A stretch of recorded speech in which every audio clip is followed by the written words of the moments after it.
Hello, welcome. I am Reggie, your host, better known as AKA Yep. Hope you all had a nice weekend. Enjoyed the rainy days that was out there. But let's get right to what I want to discuss. I want to discuss about this uh, Philadelphia Inquirer reporter, Marcus Haynes, talking about Jalen Hurts. Um, I don't know where I'm going to go with it, but I just have to get my say on it. I mean, it's kind of nutty for the comments that he made, but I'm gonna get right to it. Well, Marcus Haynes, he's a Philadelphia Inquirer reporter, and shout out to Jacob Sports Media for those guys over there. I seen an interview on their platform, and this is where it kind of rubbed me the wrong way, and I just have to say something about it. I mean, it doesn't make sense to me what he said about Jalen Hurts, uh, being insecure uh, about himself, and everybody else there knows who Jalen Hurts is as a Philadelphia Eagle organization and as the fans of the Philadelphia Eagles and the fans of Jalen Hurts. This guy's nothing but a classy guy, top to bottom. You have no reason to downgrade his ability, his work ethic, the person that he is, and for this guy to come out and say what he says, is really ridiculous to me. I don't even believe he should be an inquiry reporter anymore, or journalist, whatever they want to call him. And if anything, he should be out of here. We don't need this type of people working for the city uh, and giving this kind of message out to the people. Even though it is he has a right to his own comments about what he feels about whatever it is particular. But when you're wrong, you're wrong. And he's dead wrong about what he's saying about Jalen Hurts, insecure about himself and his work ethic. So I don't know where he got his information, or why he feels the way he feels, but that's the personal thing between him and Jalen. And I just don't get it. Excuse me one second. I just don't get why he said what he said about Jalen Hurts. It just, to me, it really bothers me a heck of a lot. I don't know. Like I said, I don't know where I'm gonna go with this here comment. It's him, like guys like him, Nick Wright, Dan Orlowski. These guys, they just Jalen Hurts haters. They got to be hating on him for whatever reason. They're hating on this guy. I don't know, but it's just a fact that Jalen is not insecure. The people out here that knows what he is, knows what he does, knows what he stands for. There's nothing in no way possible that this guy's insecure about himself. So I'm gonna go on to say, unless you see here and I post up here. This is what he says. This is Marcus Haynes of the Philadelphia Inquirer. He's probably the most insecure athlete in Philly, who uses his insecurities to his advantage. I think he knows what his physical limitations are and always has been. And that's what he got. And that's one reason he worked so hard to optimize every bit of his abilities he has.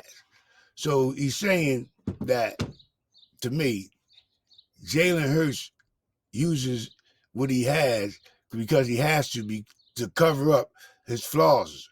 Well, who doesn't work on their craft? Who doesn't work to be better at their job like he does, like he did? Who doesn't work to be a better person in life every day? I mean, so I don't get where he's trying to go with that. So that's why I say he's a hater. You know what I mean? Or he's getting old, and the too far as journalism, it doesn't make sense to me for what he's saying about Jalen Hurts. And you tell me what you think about. I would like to know somebody else's opinion about what this guy Marcus Hayes said about Jalen Hurts. And for that, I'm going to break into this. I'm going to say, Welcome to Bet on Yourself Media. I'm your host, Yep, better known as Yep. If you haven't subscribed to this station, please do. Hit the subscribe button, hit the notification bell, and hit that thumbs up if you like this content.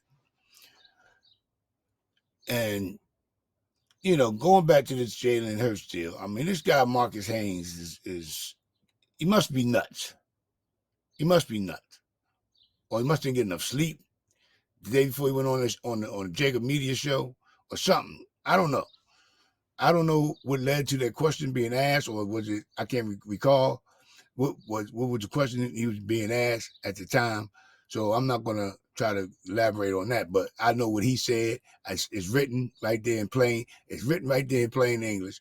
What he said, the quote that he made about Jalen Hurts, and I'm not gonna rant on about this too much longer because I'm irritated about the media in general hating on Jalen Hurts.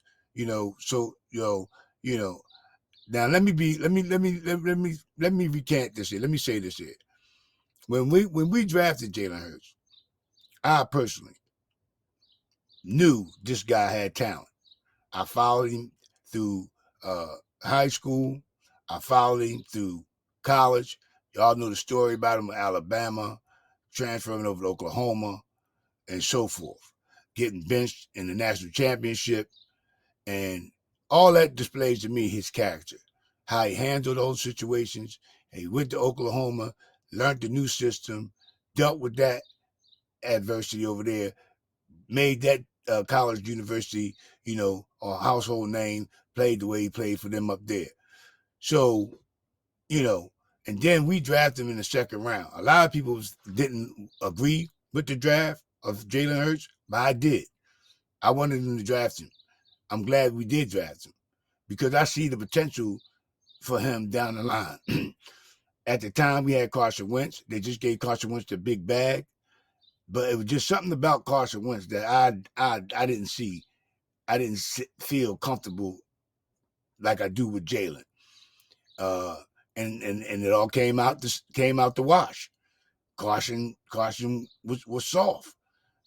He was mentally soft, and as it is right now, it's on display.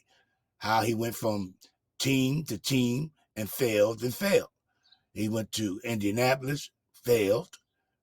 He imploded in the playoffs, or trying to get to the playoffs. He went to Washington, failed. They released him. So I mean, what we have in Jalen Hurts and what we did by drafting this guy was one of the best things this organization ever done by drafting Jalen Hurts. Period. So I'm all in with Jalen. I've always been all in with Jalen. So I'm not gonna take the back seat to nothing with Jalen. It comes to Jalen Hurts because I know if I put my money on Jalen, I'm got a better chance of winning the prize than not because of the person he is and the way he carries himself and the work ethic that he displays as a football player and as a person. This guy's an achiever. He's a winner. He's won. What I mean? So we got the gym, and a lot of people disrespected him at first because we had Carson Wentz. Everybody was high riding on Carson Wentz because he did what he did. Carson Wentz, I'm not bashing Carson Wentz. He did great things here for the city of Philadelphia, the Philadelphia Eagles. He's one of the best quarterbacks we had, and far statistic wise, and what he done for the Philadelphia organization. So I'm not knocking him on that. It's just the fact that he imploded after the injury. He couldn't handle being benched and seeing uh, Nick Foles win that championship for us and winning MVP. That was a total meltdown for Carson Wentz. And then he came back next season and couldn't get it together. He couldn't get it together. So up comes Jalen. It's his turn. And he took over the reins. He progressed every season thereafter and got us to the point where we were last season, to the Super Bowl. And his play on the field. He got better in his passing. He got better in his accuracy of passing. Now, be it that we got A.J. Brown and we got Smitty, but this is what you needed to do to make a person or a quarterback such as him or any quarterback, you put talent around him. And if he fails, then you got a reason to, say something. But he hasn't. He's made progress every year he's been here with this organization and made the team better along the way. So it ain't like he didn't progress. It didn't like he made everything better about the team. The galvanizing the players together. They rally around this guy. They respect this guy. So, I mean, what more does a person want to see, except for winning the Super Bowl? And we were right there. And he played a hell of a game in the Super Bowl. But you know what? We left something on the table. And I'll be damned if we ain't going to go back and get it. We going back and we going to get what we left on the table. Mark my word, Philadelphia fan. If you don't believe that the Eagles are going back to the Super Bowl this season, you ain't an Eagles fan. You're not an Eagles fan if you don't believe that. If you don't believe that the Eagles are going back to the Super Bowl this season, you're not an Eagles fan. And with that being said, once again, subscribe, hit the notification bell so you can get this content when it's released, and give me that thumbs up if you like this content. I hope you all have a beautiful day today. Stay in love, stay in peace, stay as a unit. And what we say on this show. Yep. Be safe, be good, God bless, and keep the main thing the main thing. And we do. We just living in it. One thing else, Barn Strong. Come get you some. Yep, I said it. And guess what? Peace out. Be safe. God bless. Keep the main thing, and have a beautiful day. Until next time, this is Bet on Yourself Media, and I'm out of here. Peace.